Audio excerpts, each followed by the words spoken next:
안녕하세요. 이승훈입니다. 제 일반화학을 강의하게 될 거고요. 아마 제 이름을 먼저 보셨던 분들은 저한테 수업 들으셨을 수도 있을 것 같고, 아니면 이제 모의고사나 교재 형태에서 제 이름을 보셨을 것 같아요. 네. 책만 쓰진 않았고요. 수업도 하고 있고, 이제 이번에 MDMP에서 강의를 시작하게 됐습니다.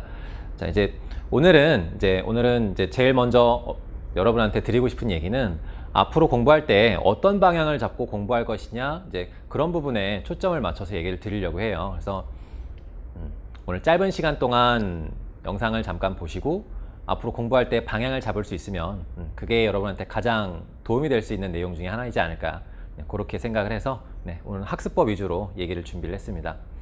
자, 오늘은요 당연한 얘기를 길게 드리려고 하는데요. 이제 공부할 때 뭐 할 거냐, 누구나 이렇게 얘기할 겁니다. 개념을 정확하게 알아야 잘할 수 있다 라고 얘기할 겁니다. 그 다음에 또 하나를 더 얘기하겠죠. 전체적인 흐름을 파악하는 게 중요하다. 오늘은 그게 도대체 무슨 얘기냐, 그죠?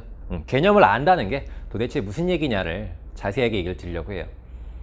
자, 또 이런 질문도 많이 하실 것 같아요. 얼마나 외워야 되냐, 그죠?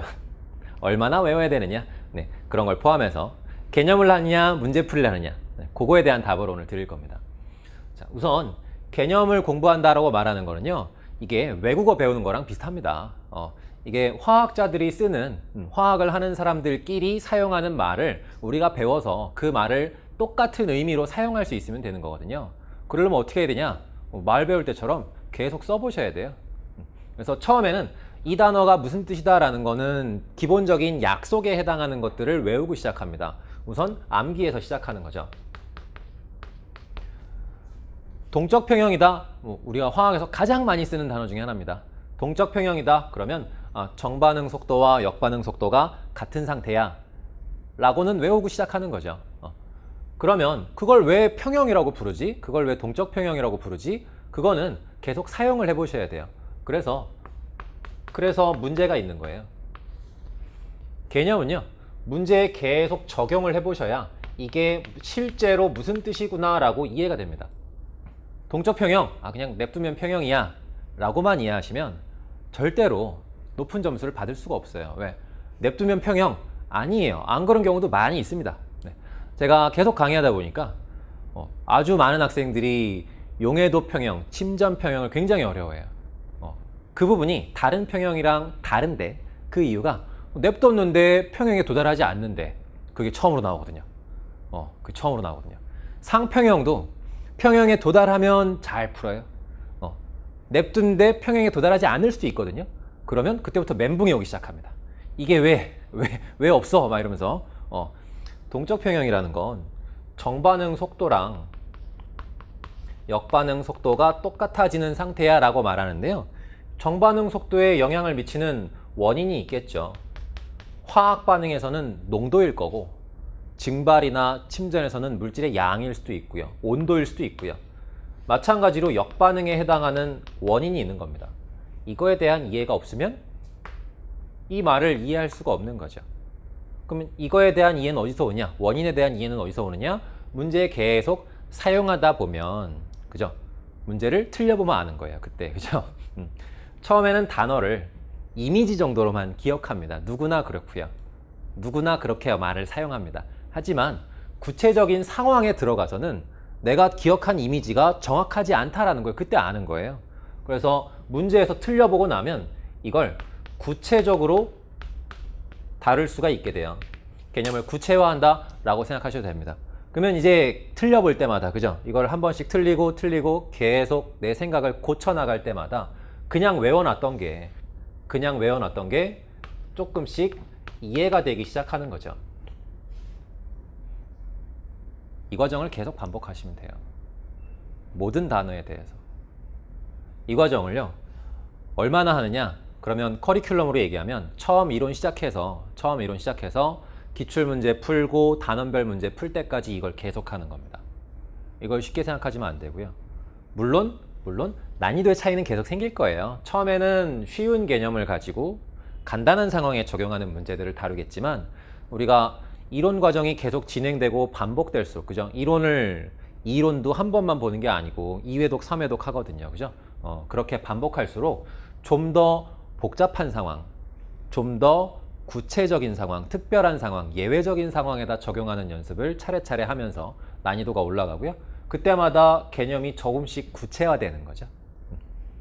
예를 들어서 증기압이다. 액체의 증기압 그러면 액체의 증발과 응축이 동적 평형에 도달했을 때 그때 증기가 갖는 압력이라고 얘기를 해요. 그러면 그 말이 무슨 뜻이냐, 그죠? 이거 한 문장이 정확하게 무슨 뜻이냐를 이해하기 위해서는 문제를 계속 풀어보고 구체적인 상황에서 이게 실제로 평형이 되는지, 언제 평형이 되는지, 얼마나 많이 있을 때 평형이 되는지 그걸 구체적으로 다뤄봐야 정확하게 이해할 수 있다는 거죠. 그래서 이렇게 해서 공부를 진행을 하셔야 될 거고요. 그러면 이제 계속 할 때마다 내가 외운 게 조금씩 이해되는 걸로 바뀌는 거죠. 특히 이 시험은, 그죠? 이 시험이 어려워서 재수하시는 분들도 많고 여러 번 준비하시는 분들도 많을 텐데, 재수할 때 실패하는 가장 큰 이유 중에 하나는 내가 안다고 생각해서요. 정말로 모르는 게 많습니다. 어떤 것들은 그냥 외워놨어요. 아는 것 같아요. 책을 쭉 읽어요. 다 아는 말이 써 있어요. 물론 아는 말인 것 같은데 그걸 구체적으로 다뤄보지 않은 거죠. 그건 아는 게 아직 아니에요. 그냥 이름만 아는 거죠. 이름만 알고 그게 무슨 뜻인지 모르는 거예요. 읽을 줄은 아는데 사용할 줄은 모르는 거죠. 그래서 정확한 개념을 이해하면 이 개념을 용도에 맞게 사용할 수 있으시면 됩니다. 그래서 전체적인 흐름을 파악한다라는 게 중요한데, 왜 중요하냐면 흐름을 알면 이 개념을 왜 우리가 약속해서 이 단어를 사용하는지, 즉 이 개념을 배워서 어디다 쓸 건지, 어떤 상황에서 사용하는 개념인지가 구체적으로 흐름 안에서 이해가 되기 때문이에요. 그래서 전체적인 흐름을 파악한다라는 건 쉽게는 이 개념을 어디다 사용하는지 용도를 알면 된다. 그런 뜻으로 이해를 해주시면 됩니다. 동적 평형이라는 개념을 어디다 쓰냐? 네, 우리 일반화학 책의 구성이요. 동적 평형을 배우고 난 다음에 그 다음에 용해도 평형을 배우고요. 산염기 평형도 배우고요. 그 다음에 전기화학도 배워요. 각각의 구체적인 상황에서 맞는 용도가 있는 겁니다. 평형에 도달하면 그때 물질의 양을 나타내는 게 평형상수, 그런 방식으로 얘기할 거고요. 이게 정말로 정반응 속도와 역반응 속도가 같아질 수 있느냐? 이걸 물어보는 게 고체가 포화 용액이 되느냐, 다 녹느냐, 아니면 석출되느냐. 그걸 다루는 게 침전 평형이고요. 그러니까 이거 하나 가지고 우리가 여러 단원에서 똑같은 얘기를 계속 할 수 있는 거죠. 그래서 구체적으로 다뤄야 한다. 제가 하나만 예를 보여드릴게요. 어떤 상황에 비커에 물을 넣었어요. 이걸 계속 내버려두면 어떻게 되느냐? 네, 이건 평형에 도달하지 않아요. 아주 간단하게 뚜껑이 있어야 돼요. 뚜껑이. 그래서 평형이라고 말할 때에는 닫힌 개에서 물질이 어디 가지 않을 때 닫힌 개에서 이 분자들이 응축하는 거와 액체 상태 분자들이 증발하는 게 속도가 같아지면 그때가 동적 평형이야, 이렇게 얘기합니다. 아까 속도의 원인이 중요하다 그랬죠? 증발하는 원인은 뭐냐? 뒤에 있는 다른 애가 때려서요. 이게 원인이에요. 그러면 증발 속도, 증발하는 분자의 숫자, 그죠? 얘는 뭐에 영향을 받을 거냐면 뒤에서 얼마나 세게 때리느냐에 영향을 받습니다. 그게 온도죠. 온도요. 그 다음에 응축하는 원인은 뭐냐? 얘가 돌아다니니까예요. 돌아다니다가 벽을 때리면 벽을 밀어요. 그걸 우리가 기체의 압력이라고 하고요. 얘가 수면을 때리면, 그죠? 물을 때리면 이거는 물이 단단한 게 아니니까 그냥 쑥 뚫고 들어가요. 그죠? 여기 얘나 똑같은 분자니까 그냥 그 안에 묶여버려요. 그걸 우리가 응축 속도라고 하죠. 그래서 응축 속도는 압력에 따라 달라져요. 그럼 이제 일반화학에서는 뭘 하냐? 이것도 바꿔보고 이것도 바꿔보고 하나씩 바꿔보는 거예요. 중요한 건 하나씩 바꾼다는 거죠. 하나씩. 그래서 온도를 바꾸면 어떻게 되느냐? 외부의 압력을 바꾸면 얘가 어떻게 되느냐? 그 다음에 액체의 종류를 바꾸면 어떻게 되느냐? 이걸 한 번에 하나씩 바꿔가면서 비교하는 게 과학에서의 가장 기본적인 사고방식입니다. 여기에 익숙해지셔야 되고 그걸 문제에서 계속 연습하는 거예요. 그래서 문제들은요, 우리는 가장 많이 틀리는 건 이런 식으로 틀려요. 기체, P, V는 nRT. 누구나 다 외웠어요. 그 다음에 이렇게 외우죠. 압력이 2배가 되면 부피가 반으로 줄어들어. 그리고 틀려요. 왜? 그게 항상 맞는 말이 아니고 상황이 있는 거거든요. 어떤 상황에서 온도가 일정한 상황에서 압력이 2배가 되면, 혹은 몰수도 일정해야 돼요. 그 상황에서 압력이 2배가 되면 부피가 반으로 줄어든다. 그 상황을 얘기하지 않고 그냥 문장만 외워서는 절대로 제대로 이해한 게 아니라는 거죠.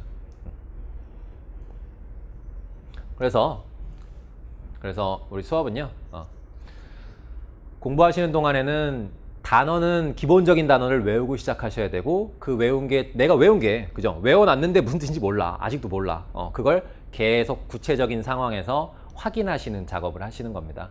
그래서 우리 수업에서도 먼저 이론 설명을 드릴 거예요. 이게 어떤 뜻이다. 이건 약속된 거니까 외워. 라고 얘기를 드리는 게 있을 거고, 그거에 해당하는 원인들이 있을 거예요.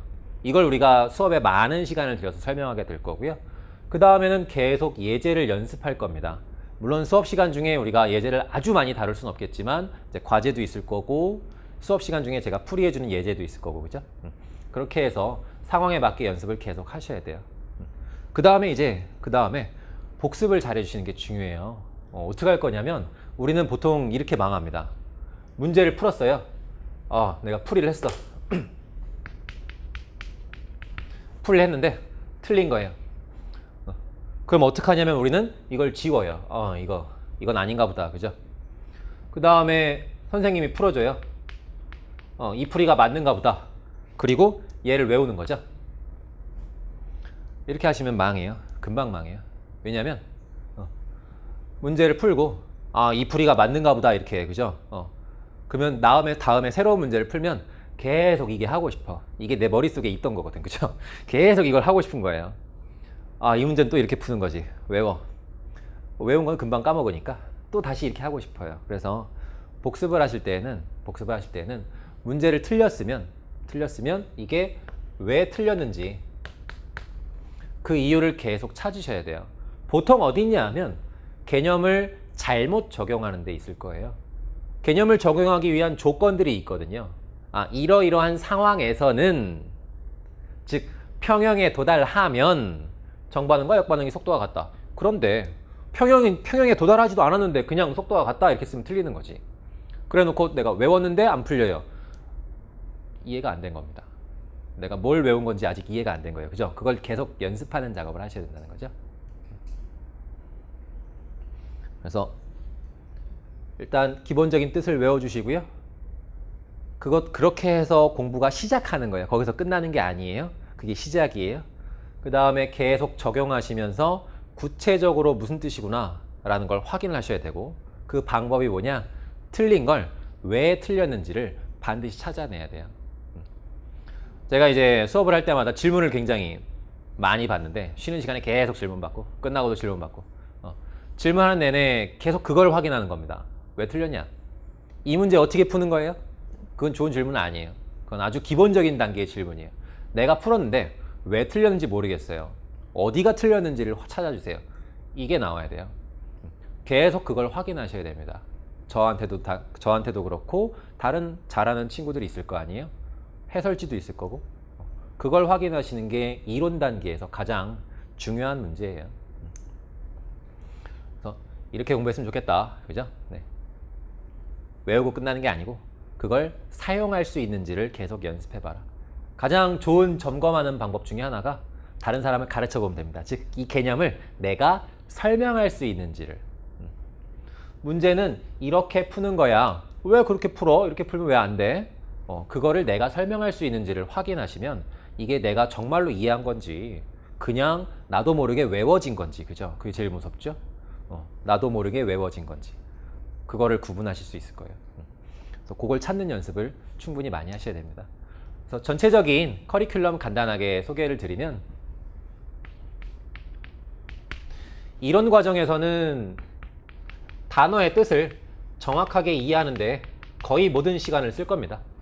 물론 지금 길게 얘기한 것처럼 이 시간에는 예제를 풀고 기본적인 형태의 문제들을 연습하는 게 포함될 거예요. 그 다음에 전체적인 흐름, 그죠? 이거 어디다 사용하는 개념이다. 이걸 이해하는 게 중요하다 그랬죠? 그래서 전체적인 흐름에서 흐름을 파악한다라는 건 이제 서로 다른 개념이 있을 때 얘랑 얘랑 무슨 관계다. 그죠? 관계를 파악하는 게 핵심일 겁니다. 그래서 그걸 연결하는 작업들을 할 거예요. 그래서 요거는 단원별로 개요를 파악한다라고 생각하시면 될 거예요. 그럼 개요의 순서가 있을 거거든요. 그 순서가 왜 이 순서로 돼 있는지, 그걸 간단하게 얘기할 수 있으면 아, 이게 전체적인 흐름을 알고 있다라고 생각하셔도 될 것 같아요. 이론을 한 번만 보지는 않을 거고 이제 아마 기본 이론이나 그 이후에 이제 더 어려운 이론을 반복하게 될 텐데 이제 좀 쉬운 단원도 있고 어려운 단원도 있을 거예요. 그래서 우리가 이론 과정 하는 동안에는 이제 뒤로 반복할수록 좀 어려운 단원들을 비중을 높게 더 많은 시간을 투자해서 더 많은 상황을 보여드릴 겁니다. 우리가 어려워하는 단원들이 대체로 상황이 복잡한 단원들일 거예요. 화학 평형, 산염기. 평형도 어려웠는데 산염기 가면 한꺼번에 반응식이 4개야 막. 그죠? 그런 복잡한 상황들을 어떻게 취급할 수 있느냐. 그걸 뒤에서 시간을 많이 써서 구체적으로 다루게 될 거고요. 그 다음에는 이제 기출문제를 풀이하게 될 텐데 요거는 이제 MDP 기출을 다 합쳐서 다루게 될 것 같아요. MD 기출이나 PT 기출. 근데 이게 MDP 기출을 다 합치면 이제 PT 기출만 해도 문제가 이제 벌써 연수가 쌓여서 꽤 많은 문제 수가 됐기 때문에 모든 문제를 다 풀진 않을 거고요. 주로 최근 것들이나 이제 문제 중에 중요한 개념들을 정확하게 보여주는 문제들, 그죠? 그래서 MDP 기출을 골라서 좀 풀이를 하게 될 거고요. 그 다음에 이제 이걸 하는 동안에는 기출 문제를 푸는 동안에는 문제를 우리가 많이 여러 개를 풀진 않을 거고요. 각각의 조건들을 문제를요. 문제에 이제 단 이렇게 시작하는 조건들이 있어요. 그죠? 문제마다 있습니다. 그게 얼마나 중요한지를 꼼꼼하게 확인하는 걸 계속 훈련을 할 거예요. 왜? 우리는 조건을 중요하게 생각하셔야 돼요. 구체적인 상황이 어떤 상황이냐? 이걸 이해하는 게 매우 중요하거든요. 그래서 이때는요. 뭐 오래 걸리면 한 문제 1시간 풉니다. 아주 천천히 꼼꼼하게 모든 조건을 하나하나 검토하면서 풀이를 해드릴 거예요. 그러고 나면 이제 단원별로 문제 풀이를 들어갈 텐데요. 이때부터는 이제 좀 범위를 넓혀서 우리가 전체적인 흐름을 좀 알 수 있는 문제들을 많이 볼 거예요. 그래서 기출은 완전히 소단원별로 기체만 풀고 그 다음 날은 다른 단원, 한 단원에 대해서만 집중적으로 풀고 그렇게 풀 거고요. 문제 풀이를 하는 동안에는 조금씩 이제 범위를 넓혀 나갈 겁니다. 우리가 그죠? 모의고사를 볼 때 가장 당황스러운 것 중에 하나가 생각이 안 나. 그 단원 할 때는 잘했던 것 같은데 생각이 안 나, 그죠? 그래서 그거 꺼내 쓰는 연습을 하셔야 되거든요. 그래서 문제를 푸는 동안 이제 조금씩 넓은 범위를 동시에 다룰 수 있게, 그죠? 그 다음에 단원 사이에 비슷한 개념들을 어떻게 다루고 있는지 혹은 똑같은 개념인 것 같은데 왜 다르게 적용되는지, 그죠? 단원 간 연계가 있는 내용들을 아마 문제풀이 과정에서 많이 보여드리게 될 것 같아요. 그러고 나면 이제 문제풀이 과정 다 지나가고 나면 이제 실전 모의고사 과정이 있을 거예요. 네. 제 이름을 가장 많이 보신 게 아마 전국 모의고사에서 보셨을 것 같으니까 네. 모의고사는 네. 문제를 만들어서 다시 드릴 거고요. 네. 이때는 정말로 시간을 줄이는 연습이 아마 많이 필요할 거예요. 네. 보통 일반화학을 처음에 이때 하면 개념이 어려워서 이 단원이 무슨 말인지 모르겠다 이런 질문들이 들어오기 시작합니다. 그 다음에 여기에 가면 이제 이 문제 어떻게 풀어요? 좋은 질문 아니라 그랬죠. 네. 이게 아니고 내가 푼 풀이가 왜 틀렸는지 그걸 확인하는 작업을 문제풀이에서 계속 많이 하게 될 거고요. 실질적으로 여기까지가 개념을 이해하기 위한 과정이라고 생각하시는 게 맞을 거예요. 굉장히 길게 잡으셔야 돼요. 이때까지도 모르는 게 있으면 계속 이론책을 계속 확인을 하셔야 돼요. 그 다음에 모의고사 볼 때는 실질적으로 시간 관리 연습을 좀 많이 하게 될 겁니다. 전범위 모의고사를 물론 볼 거고 이제 이쯤 가면 개념을 아예 몰라서 문제 접근이 안 된다? 그런 거는 많이 남진 않을 거예요. 근데 분명히 아는데 시간이 부족해. 이런 문제들이 있을 거거든요. 근데 시간을 단축하기 위한 요령들이라거나 그런 것들을 이제 모의고사 과정에서 좀 많이 설명을 드릴 거예요. 그래서 전체적으로 개념을 정확하게 이해하고 어디다 사용하는 거냐, 네, 그런 얘기를 자세하게 드리고 싶었고요. 공부하는 동안 배운 걸 계속 사용한다. 배운 걸 계속 사용한다. 그죠?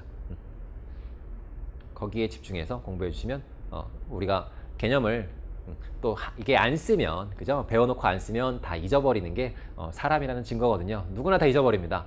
그러지 않으려면 계속 사용을 해보셔야 돼요.